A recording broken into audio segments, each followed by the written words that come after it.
Good afternoon and welcome back to ARTtech seminar of Assembly 2018. My name is Natasha Trygg and I will be your host. Our next guest is Antti from Rovio, who is going to talk about digital content creation tools. Antti, welcome.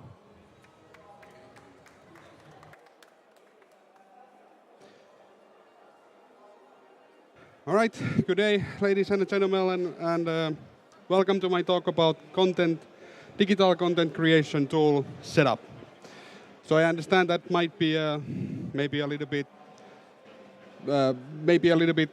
funny title for this, but digital content creation means 3ds Max, Maya, Modo, Blender, any kind of software what you use to create your digital content.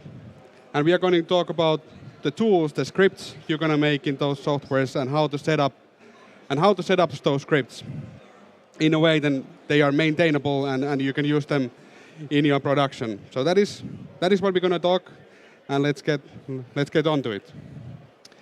My name is Antti Veräjäkorva. I'm a long-time game developer, even longer time nerd. I started from Spexa Video and went through Commodore 64 and 8-bit Nintendos, 8-bit Segas, Mega Drives, whatever.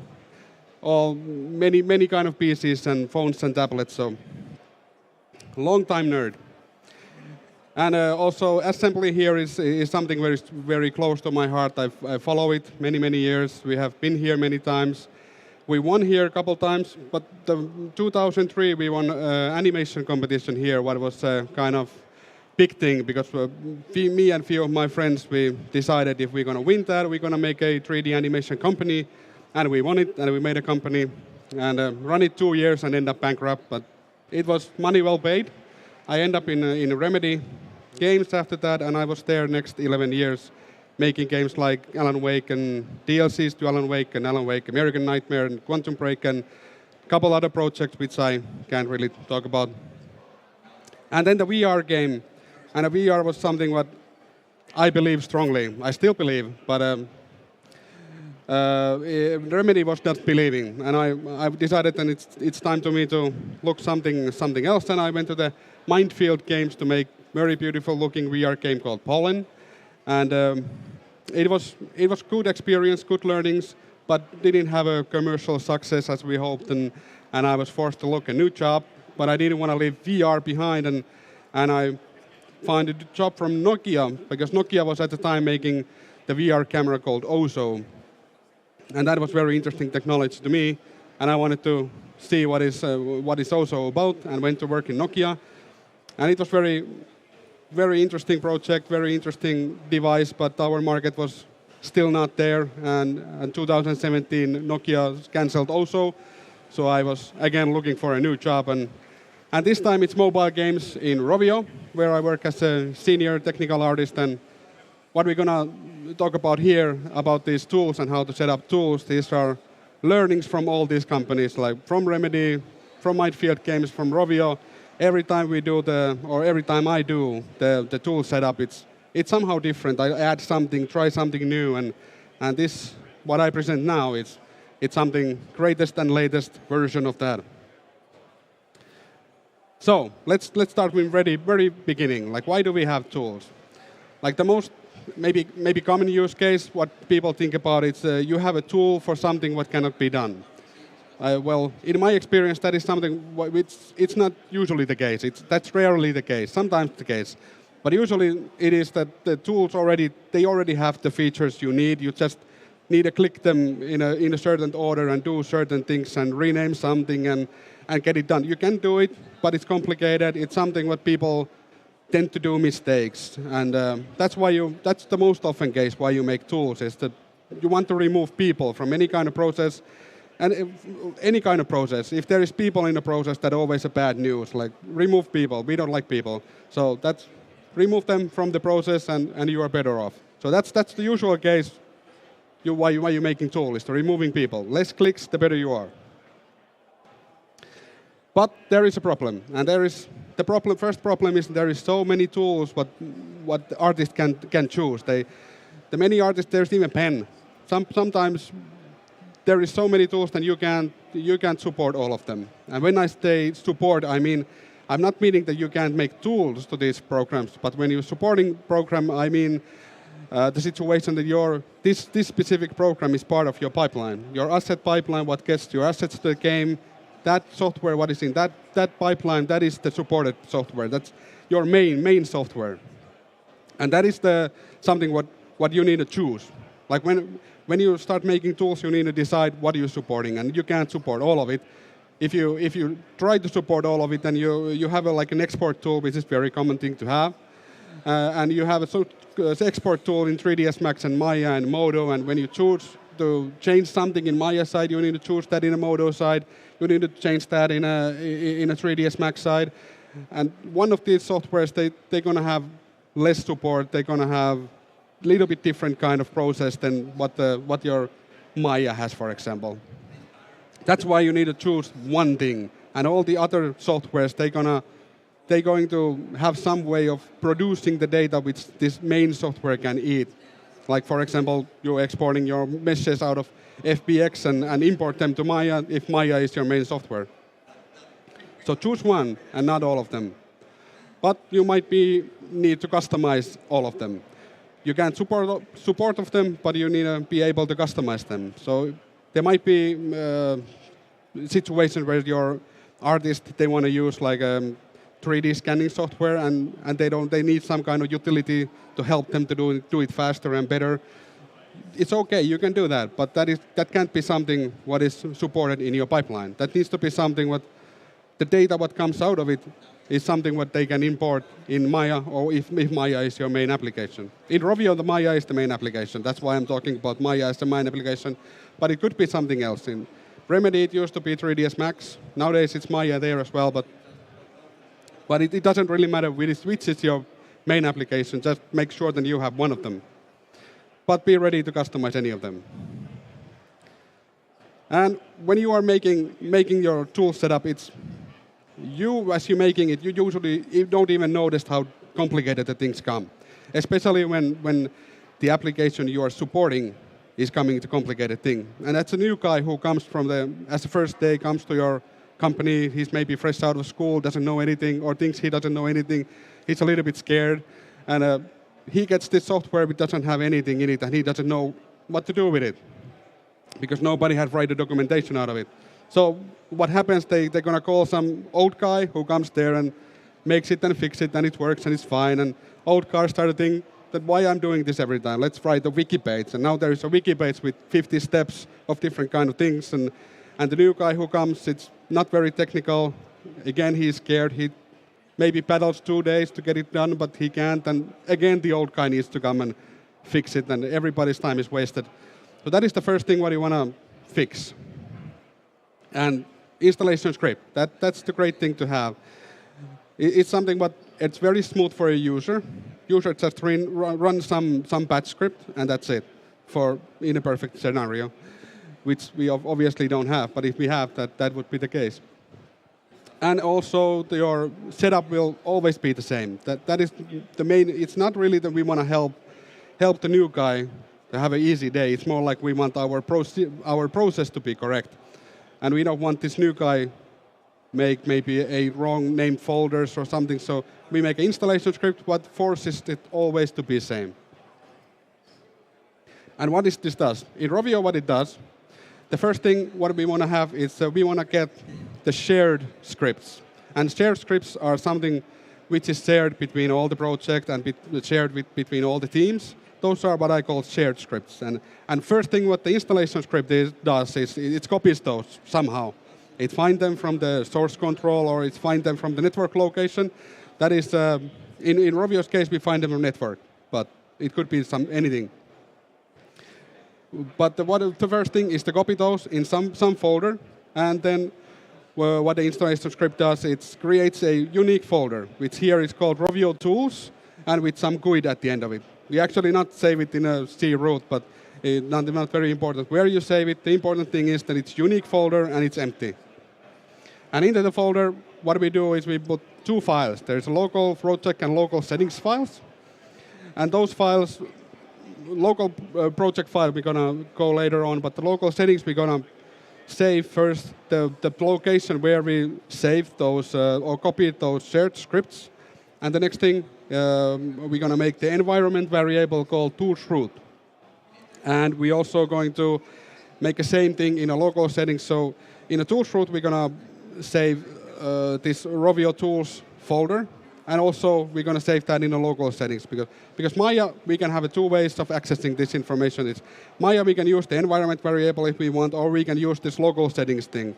But the tools root is actually meant for all the other stuff but Maya. It's like if you have, for example, this installation script uses the environment variable later on, but that is for other softwares but Maya. Maya, we can use the local settings as we like. And then the very important step is to generate the startup script for your DCC. Whatever DCC it is, you put it where the application requires to be. If it's Maya, it's users, settings, Maya, something, I don't remember where it goes. But that installation script or that startup script is going to be very, very tiny thing. The only thing what we really want to do is we just want to load the local settings and run the startup script from the shared script folder. So basically, that's what we want to do there. Just as few lines as possible to get this done. So you don't want to keep this generated startup script because that's going to be in your local drive. That's going to be in wherever the DCC needs to be, and that's not going to be the location where you can access. It's not going to be your source control. It's not going to be network location. It's somebody's hard drive somewhere, and you can't access that. Only point when we access that is when we're generating it, and after that we don't want to touch it ever again. If you need to touch it, that's a horrible day for everybody, and you don't want to do that. That's why just a few lines, like 3 lines in Rovio's case. The first thing is to load this local settings JSON thing, and then this load the file command. And what we do, we just load from the shared script folder the startup script, and that is the actual script what we use to control how our DCC startup process is going. And that is something what you do want to control, so you need to have that. But keep it so then you can actually maintain it. So what we have in a startup script, there might be multiple tools which is shared among the projects and among the teams. But at this point, we are mostly interested about the list of projects, what the company has. So we need to have some kind of way of generating the list of projects we have. It might be like a text file. It doesn't matter what it is. You need to have some kind of way of getting a list of all the projects. And when you do select the project from here, like in our case, we have Rovio menu in our Maya, and we can select the current project. That is something what the artists need to do, and that is what we're relying artists on doing.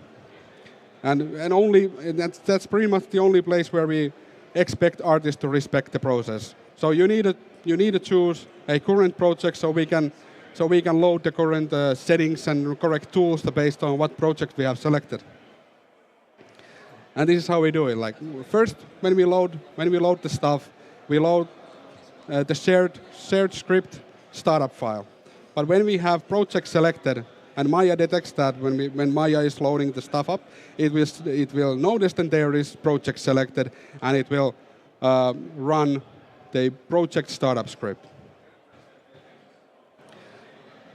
Hold on one moment. And that is located in a project files somewhere wherever your project file is. This startup script is located in a project file. So it's not in a shared script. It's in a location where the projects are. So that's why it's important to load that only when the project is selected, so we can be sure that the project files actually exist.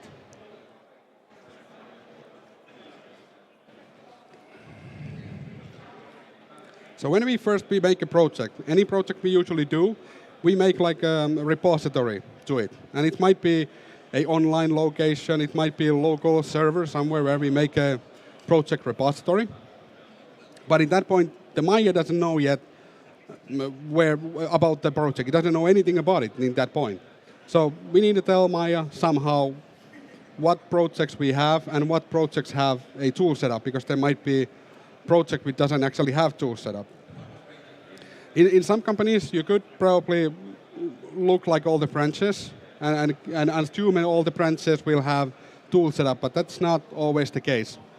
And what I do in Rovio is I use Jira. I made a Jira page and I made a list of all the project which has tool setup ready.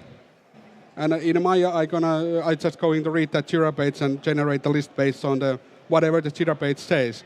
But that's something what I hope that one day it would grow to be actual the Jira thing in our company. That all the project we have, they have Jira pages. So that's why I wanted to use that Jira information already existing, but it's not really as beautifully working as I hoped. But that's still currently the thing we have. But next time I probably go back to the text file or something. I'm not quite sure. It would be helpful if the project would have some kind of definition, like how the project is structured, so you could go through all the project and see each project which actually has tool setup built in. And then there is a local project. So the first project list is kind of like a global project list, and then there is a local project list. And the local project list means the projects which are locally in your computer. So whenever you select the list, from the list you select the project, it will probably first thing it does, it pops up the thing and asks where is the project files. And when you select the project files, it will save that information in a local project JSON file. So that's what the other file is for.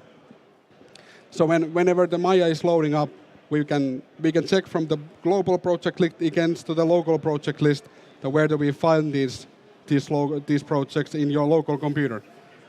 And if you don't have it, then you need you need to copy the files from somewhere. That could be automatically done actually, but we are not currently doing it. But that is something what in the next generation of this, will be some kind of automatic downloading at this point. But currently we are relying the person has already get the files and we just need to find them. But Maya doesn't know them unless you ask somehow from the user where the project files are. Unless they would have some kind of definitions, which in Rovio's case they don't. The teams can do whatever they want, and there is no definition how the project is really structured, which is maybe an issue which someday needs to be fixing. And switching projects, that is something what is actually a thing. That might feel like why that is even a thing, like is that important? And this kind of setup, it is important. When you have like automated export tool, which is something what you need to have in a game production, you need to have automated export tool. That is something what you should have.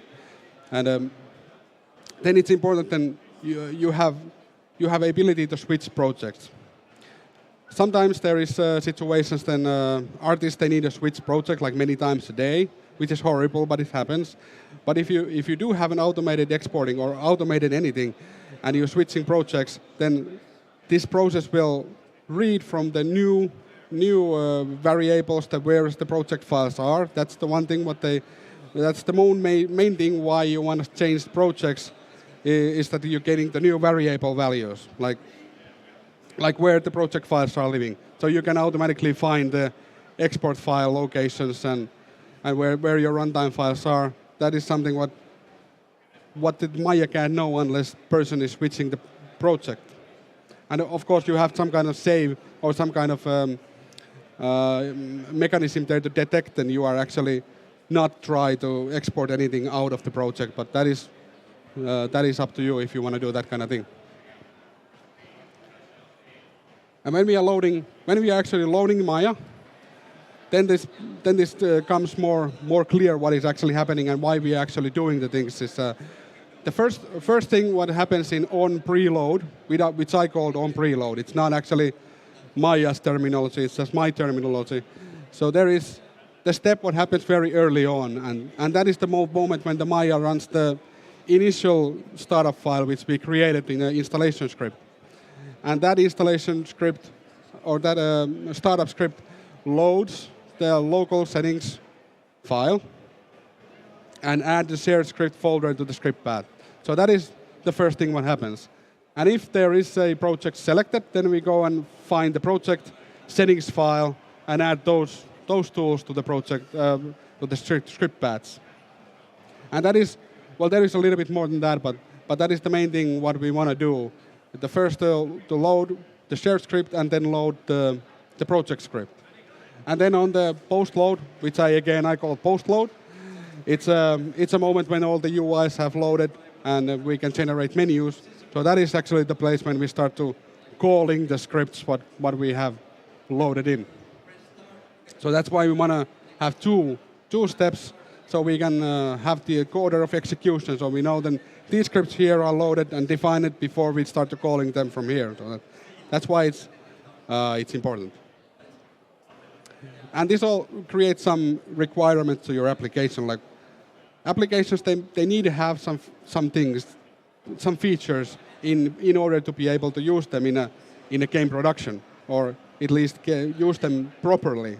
And Photoshop is actually quite bad. You can't put it into any kind of pipeline work. I don't know why it's so popular software, but it is. I mean, I can't fight with it, but that's always a problem. You can't make an automated thing for textures. It's very difficult if there is Photoshop somehow involved with it. But if you have a proper software like Maya, then your requirements are more met.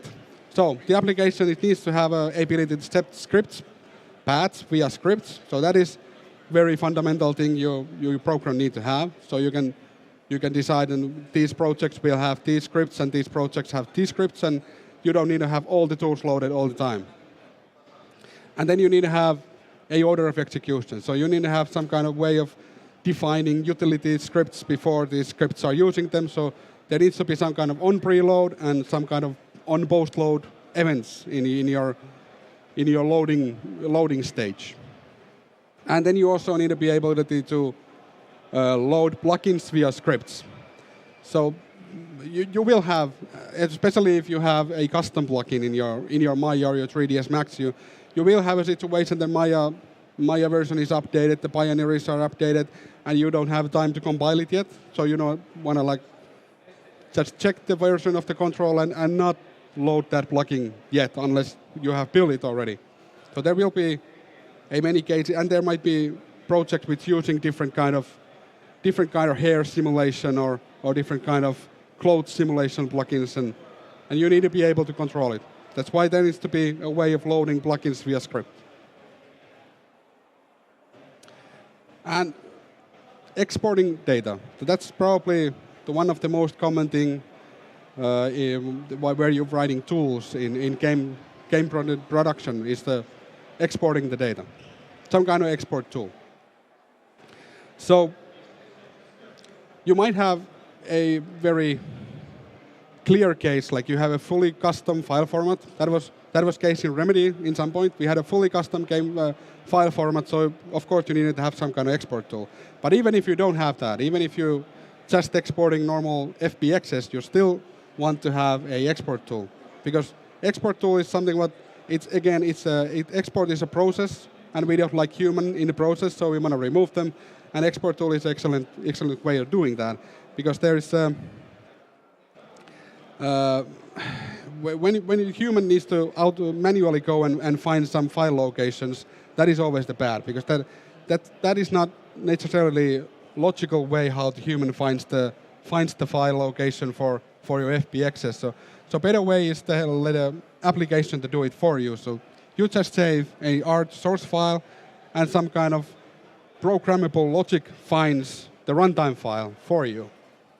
So that's why that is the good way of finding also from the runtime file back to the source file. So you don't ever need to come up with a situation that there is a fan in your game and you want to change the fan, but nobody knows where the source file is because there is no link between the runtime file and source file, and only the artist who is in a holiday knows where it is, and it's just going to be horrible. So better way and faster way for everybody is that it's automatically find the location from the source file, and now nobody needs to ever see the export dialog. And it reduces mistakes, because the process of getting something exported is always exactly the same. So that is something what's going to reduce your art asset bugs. And even if you have some bugs, the process how the asset is produced is always the same. So you can go and try each step and see where it breaks, and that sometimes could save you several hours of debugging work. And of course, it's going to be more fun for an artist because artist doesn't need to know all the steps what is need to be done to get these assets in a game. He just press the export button and things happen and everybody is more happy. And then a little bit about the source art files. Like sometimes I have been having discussion: does the art files actually need to be in source control? That is something what I have a discussion about. And right answer to that is yes, they need to be there. If anybody says something else, that they are wrong. They're just wrong. And sometimes there is a situation that artists they don't like source controls. They don't like version control. They are a little bit scared of it. They feel like it's not helping them, or it's on their way, and they end up using something like Google Drive, and that's just not going to happen. So art files, they need to be in source control, and there is good reasons for that. The best reason is that it's safe, of course, and the other reason is that file names doesn't change. So when you have something really complicated scenes like say character, and the character is made from several parts. There is head, there is jacket, there is torso, hands, and if the hands is, and then you have one character scene where all this stuff is referenced. So then the hand Maya file can't be hand 01 Maya file in another day because then your references are broken. So your artists need to be able to update the stuff and then push it back to the source control, and your character scene is automatically updated. And that's the way how you're supposed to approach it. And also when you have a automated export tool, you want the source files to be on everybody's computer, and it want to be in a similar structure. So when you make an export, the export file always end up in a correct location. So that is the good reasons to have art files in a source control. But it doesn't necessarily need to be Git, for example. If your company is using Git and somebody says that the big files, they're going to slow down my Git, I don't like it, then don't use Git, use something else. But let the programmers use the Git, but not necessarily artists need to use it. But sometimes the Git, I have been using Git for art as well, it's not so bad. But for example, in Rovio, the teams, they can use whatever they like. Every team, they have a really high amount of autonomy to use whatever tools or whatever version controls they want, and that is sometimes, when I first started, it feels like this is going to be a trouble.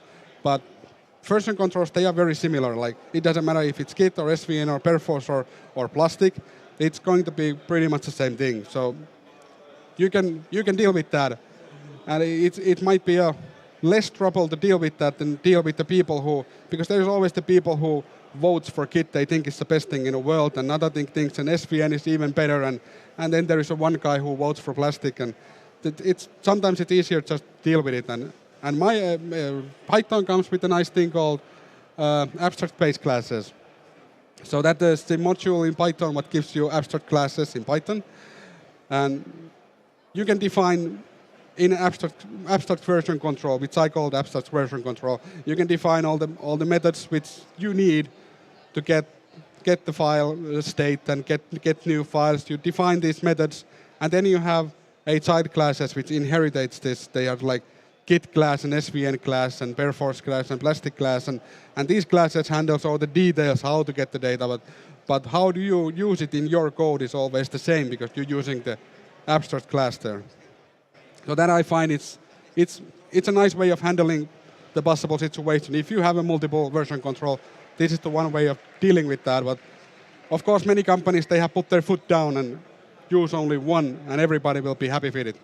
And that's fine. That's totally fine if you want to go that road. Many companies do. But in Rovio, there is so many teams, and I felt like it's impossible to put everybody in the same place and use just one version control. So I think it was easier to fix in this way. And then there is a very important thing. What I feel is very important thing is the base object. The base object means that it's an object in your scene which defines which object from the scene is exported. And art assets, they are very rarely just an art. There is usually definitions in that. Like, is it a vehicle? Is it a character? Is it wooden? Is it metal? There is many kind of definitions usually attached to the art files, and that's why you need some kind of base object where you do those definitions. And base object is also a good way of defining which are those art files which are going to be exported. And because you have this kind of base object, of course, you can create a multiple base object in the same scene and have like all the trees in your game in the same scene.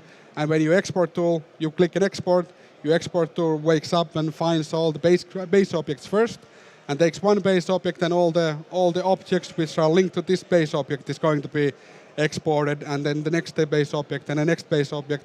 So you can have scenes with the multiple objects. But then if you do that, then you somehow you need to include the name of the base object in your runtime file. So when again you try to find source from the runtime file, you find the scene, and then from the name of the FBX you find what base object it actually is. So that is something what enables you to doing like export tools what export all your assets in a night. Like in Alan Wake we did that like I think 3 times for several reasons. We exported all the assets, and without this kind of base object, there would be a horrible day for somebody to manually go and export everything. So that is kind of like the last thing I have here. But when you have all that built up, there's quite a lot of work actually in this. But when you have all that done, you have a very good foundation to build upon your future tools. Like your future tools will be more sophisticated. They ask less questions. They build more professional and faster, and reduce your iteration time. And good games come from iteration. So more iteration you have, more better games you make. So ultimately, it's going to make better games as well. So I hope you get some ideas of this, and maybe tomorrow when you go to work on Monday, you start building of this kind of stuff of your own. I truly recommend it.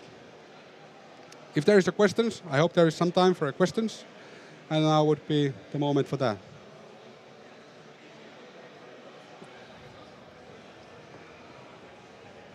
We do have some time for questions, so questions or comments from the audience? Come on. So all was clear. That's good. Thank you, Antti, very much. Thank you.